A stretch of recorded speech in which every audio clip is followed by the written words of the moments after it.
Hey everybody, this is Ben Loop with Loop Pool and Spa here in Maryville, Tennessee.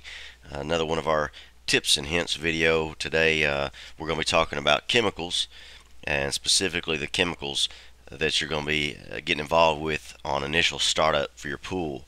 And when you start looking at getting your water balanced, the most important chemical to start with that you want to get balanced first before you add any other chemicals is alkalinity. So that's what we're going to be talking about today is alkalinity. Alkalinity is one of your three main balancers we're concerned with your pool water when we're testing it. Those three balancers are alkalinity, of course, your stabilizer, or some people call it conditioner. Ultimately, it's cyanuric acid, and calcium. So we'll talk about your stabilizer and calcium in later videos. Right now, we're concerned with alkalinity. What lowers alkalinity mainly is rain, and it's specifically acid rain. Of course, acid is basically the opposite of alkaline. So you get that acid rain in there, it lowers your part per million of alkaline, your alkalinity in your pool. On alkalinity, what we're shooting for is 100 parts per million.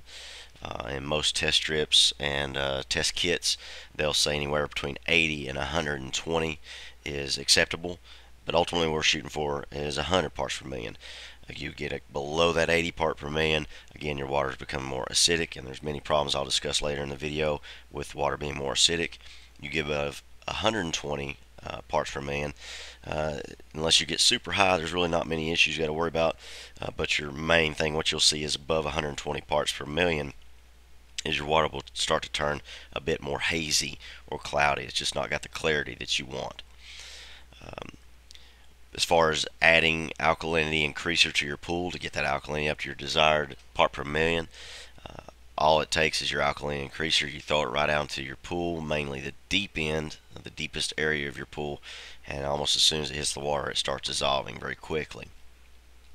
How much alkalinity increaser you need to add depends on where your alkalinity is at, what part per million it's at, and then from that point, you test for that, find out where your alkalinity is at, see how many parts per million you need to increase it to get it back to 100, and then most of your alkalinity increaser containers, on the back of it, it should have a chart that's going to describe how much you need to add, how many pounds you need to add to raise a certain amount of part per million in a certain amount of gallons.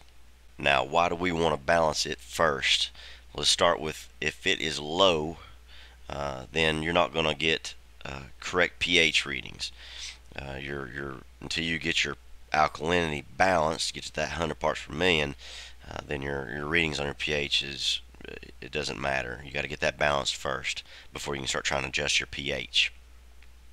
And in most cases, once you balance your alkalinity, the pH follows suit. Another reason, and close to the most important, is if your alkalinity is low, then of course that means your acid is high. The acid levels are higher. So all these other chemicals we're going to start trying to put in your pool to kill that bacteria, kill the algae on initial startup or anytime throughout the year, well, a lot of those chemicals are going to get wasted to the high acid levels that are in your water. That acid will burn away those chemicals that you put in there at a much quicker rate than they get to attack the bacteria or algae that may be in your pool. And then the final reason, and one of the most important reasons, if not the most important reason, is the corrosiveness. Again, your lower alkalinity means higher acid levels. It's very corrosive, and it's corrosive to everything. It's corrosive to your metals in your pool, those screws that hold the faceplates in place, the screws that hold the faceplate over the bottom drain, over the skimmer, over your returns, near your steps, the ladder that's sitting in the pool, the light that's in the pool. All those metals get etched away because of the higher acid levels due to the alkalinity being low. Of course, it eats away at those plastics, the finish on your gunite or your liner material, and ultimately you're in there swimming in a high acid level. You hear about people saying they open their eyes and they burn. More than likely it's alkalinity that's causing that.